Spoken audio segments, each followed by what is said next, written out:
Hello and welcome to Beyond the Blueprint. I am your host, Jeff O'Donnell. Today I'm joined by Kyle Cegielski, the Vice President of Terminator Diamond Products.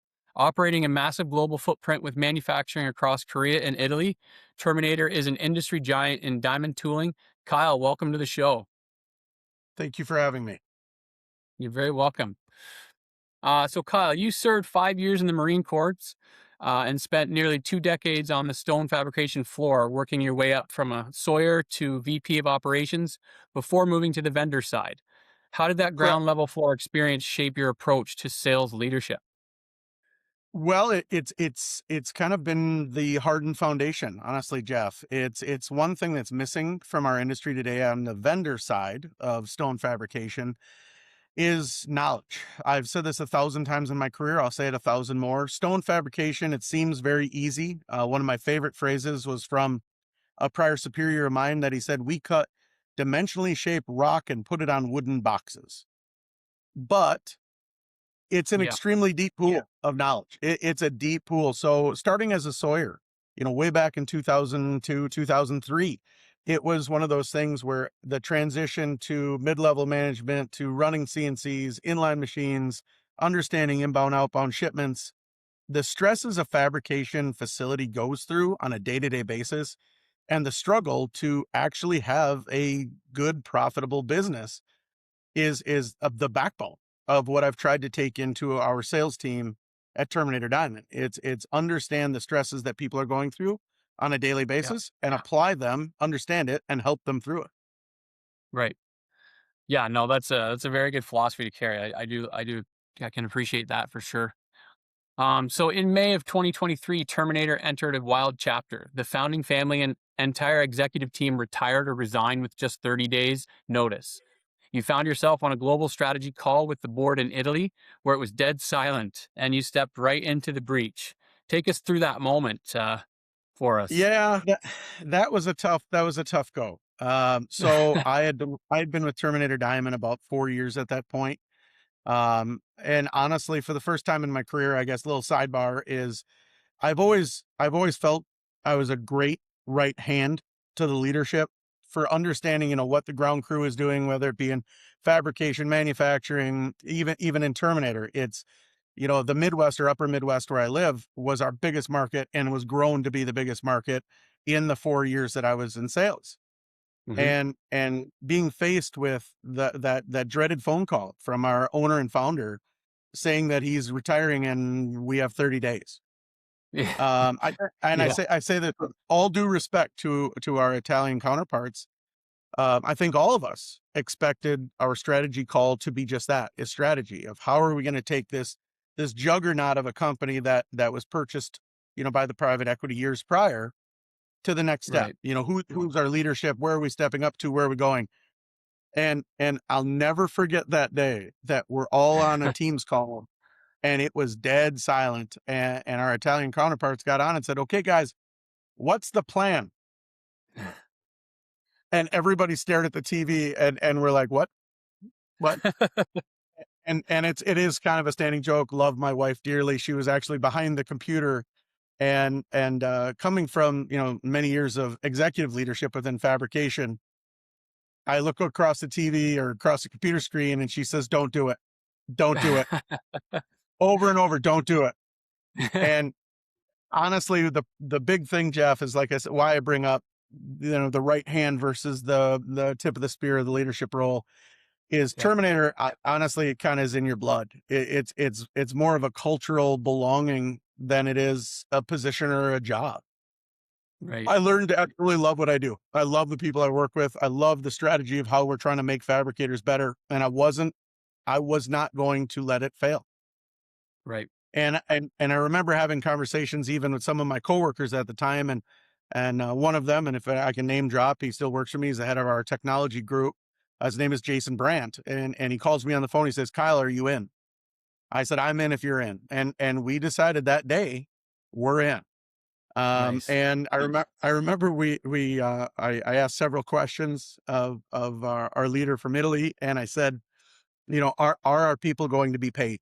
And he says, "Yes, if I have to pay them out of my own pocket, they'll get paid."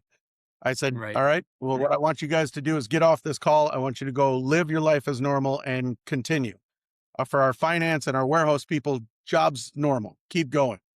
And I was on Oh, probably a 2-hour call with Italy that day on stabilizing manufacturing in South Korea and Italy, inbound shipments, logistics lanes, looking at finance, who's doing what position, where it goes. And from there, here we are 3+ years later, and we're growing exponentially. I have by far the strongest staff I could imagine. We just actually brought another individual on last week. okay. He's blowing my mind on day 1, 2, and 3. So Nice. I really truly believe, Jeff, a lot of like what you and I discussed on our pre-call about culture is what's really grabbing people. Yeah, no, absolutely. Truly, I love that story, Kyle. What a way to start for sure. So when you took the helm, you threw out generic corporate mission statements and replaced it with a simple rule: teach first, sell second. In an Yeah. industry that So usually focuses purely on the dollar amount of sale, why has an education first model allowed you to scale so aggressively? it's actually very easy. I look back to when I started in fabrication. Look back in the early 2000s. And I will say this, I've said this to hundreds of customers, that when I started as a Sawyer, I would ask questions of every rep or every salesman, consultant that would come through our door, a question about parameters, speeds, feeds, water quality, you name it, about stone, because I was just hungry to learn. And I was young. Yeah, I mean, I was fresh out of the Marine Corps, right out of college, getting my degrees into stone. And everybody at that time, Jeff, could give you the answers. Everyone. There wasn't that one rep that was above the others. And I had great relationships with all of our representatives that would come in. And yeah, through the last, call it 20+ years, 23 years, 24 years, it has changed.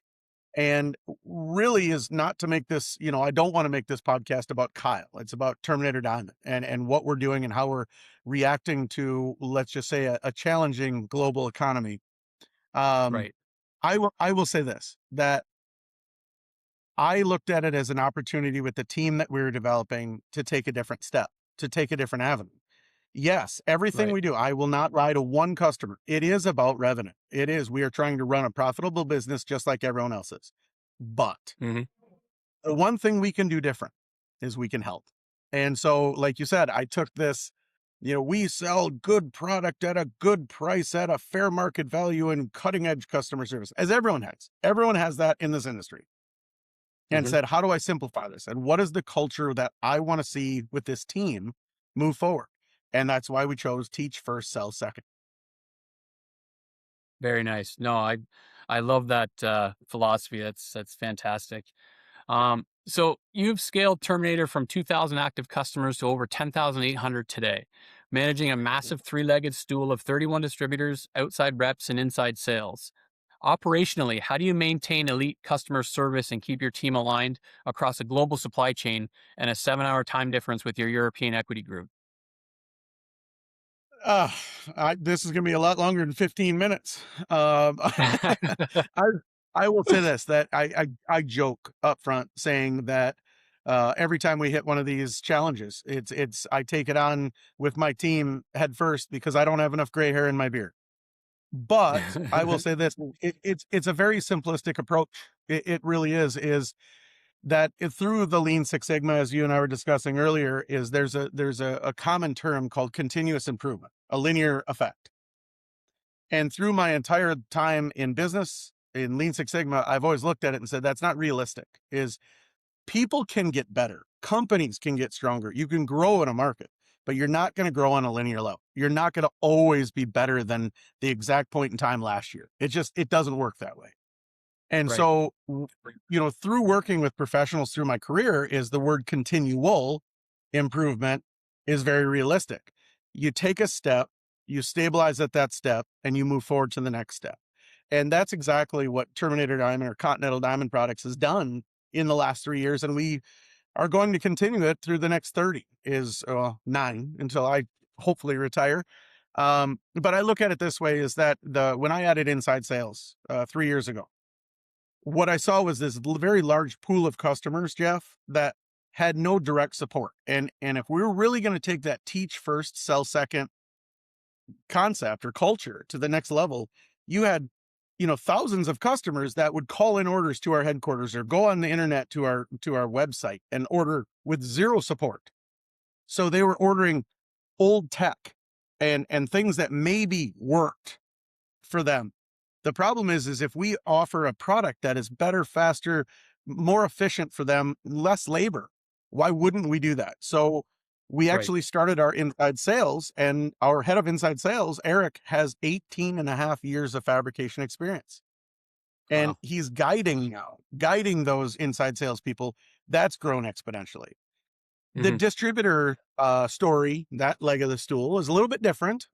So we started when I started as the vice president of the company. We had 27 distributors at that time. What we were doing is looking at healthy relationships between the distributor and Terminator Diamond, and Okay. there is a cross. There is some unhealthy and some healthy relationships between distributorship. We actually decreased our distributors in 2023 and 24 to 16. And Okay. through that period of time now have regrown good, strong relationships to 31. Very And nice. actually in a couple of weeks here, we're reevaluating those distributors. I'm taking the company even in outside sales. I mean, that's pretty self-explanatory as we've gone from 6 outside salesmen to right now we have 11, um, Okay. 12 technically with the one I just added. Right. But with that being said, self-explanatory, they drive around in mobile warehouses and actually visit customers in their fabrication location. But I think it's time that we take the next step is we're ready to shift again, is we've brought analytics to our team of just do better isn't good enough anymore. It's Right. everyone has goals. It's reachable. It challenges our staff. It challenges our team.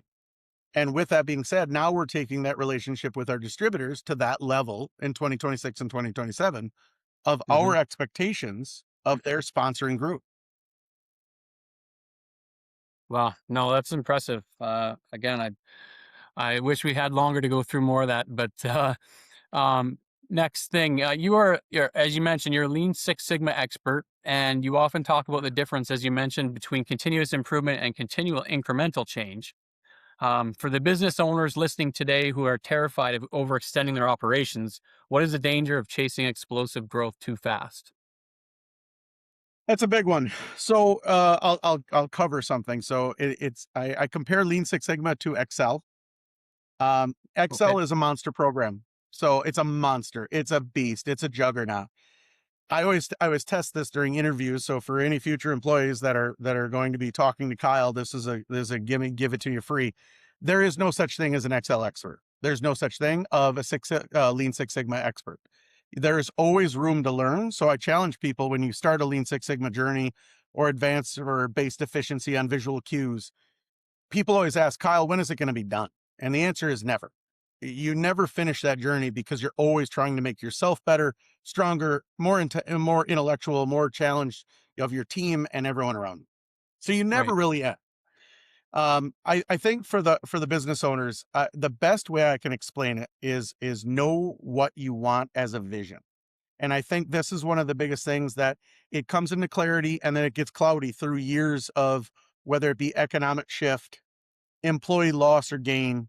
It gets cloudy sometimes. And I think the best way to explain it is know your vision and keep it as clear as you can, and keep a leadership group with you that can focus on that with you and help you. So it's one of the changes that I've actually made in the last year is I brought in now, like I said, Eric is the head of inside sales. He has now been promoted to the head of inside sales and distribution. Okay. I'm adding regional sales reps because great. It's wonderful that Kyle thinks this is a great idea, but I want a team standing behind me to support or decide whether this is the right move or wrong move at the right pace or the wrong pace for our company to move. Right. And the best analogy I can give you, Jeff, is when I was with my last company in fabrication, we waited for trigger points. And this would be the best advice I'd give owners today in fabrication. You have trigger points, and those trigger points are clear as a bell. Is a certain type of equipment can do X square feet per day period, hard stop. You have a max limit. So if your Right. sales and your machining is not equal, you have to wait until sales outperforms your machine capability to shift that next gear. Then you Mm. purchase more CAPEX equipment, you go to a second shift, you make a transitional change within your organization to be able to ease the labor amount and performance of your entity. That's one of the biggest things, Jeff, I see in the market all the way across from the Pacific Northwest to the East Coast. Yeah. Everyone wants to grow, but no one really knows the path to get there. They don't know that first step, and it's the hardest one. The Right. and this is one I give to so many owners out there: vision. If your vision is clear of where you want to be in 1, 3, 5 years, Hmm. we can help you with that first step. We can help you with that first transition. And from one goes to two, two goes to three, and so on. And you're going to start transitioning. Yeah. That's no, that's incredible insight and advice. Thank you, Kyle. That's wonderful. Um, so Kyle, for stone fabrication partners looking for elite technical tooling support or distributors looking to join the Terminator network, where's the Mhm. best place to connect with you? Honestly, right now, I know it sounds a little simplistic, but Instagram, Facebook, social media, my number is out there. People can find me on LinkedIn, etc. Okay. But it's not only me. We've got terminatordia.com that you can reach out to. There's a message board. You can put that out to contact, one of our leadership group directly. Someone wants to work with Terminator Diamond Products. We've got, like I said, representatives across the nation. Right now, we work with a great marketing group. We're making monthly posts, and all of them have a tail that connects into our company. Okay. And I highly recommend private messaging on any of the social medias to be able to link up. And I will say this, that through podcasts, webinars, et cetera, I've been doing over the last year, our branding and brand recognition has tripled. And I think it's one of those things that I make this statement at a lot of shows, that any major shift in our market, whether it be innovation, change, a tooling type, takes 1 year. It takes 1 year to take hold, that people in our industry have been burnt so many times by, and to be bold, I don't mean any disrespect to the market, but a snake oil salesman of, no, just trust me, this is real. Yeah. It takes people time, especially in the housing industry, to see it works, believe in its process, see the ROI on it, so you can see the profitability. Once that Yeah. year flips, it gets more and more popular very quickly. Absolutely. Yeah. No, that's incredible insight, Kyle. Again, thank you. Um, Mhm. so that's all we have for this episode of Beyond the Blueprint. I want to thank our guest, Kyle Cegielski, for sharing his story of grit and leadership. It's been a true pleasure. I am your host, Thank Jeff you. Woodall, and we hope to catch you on the next one.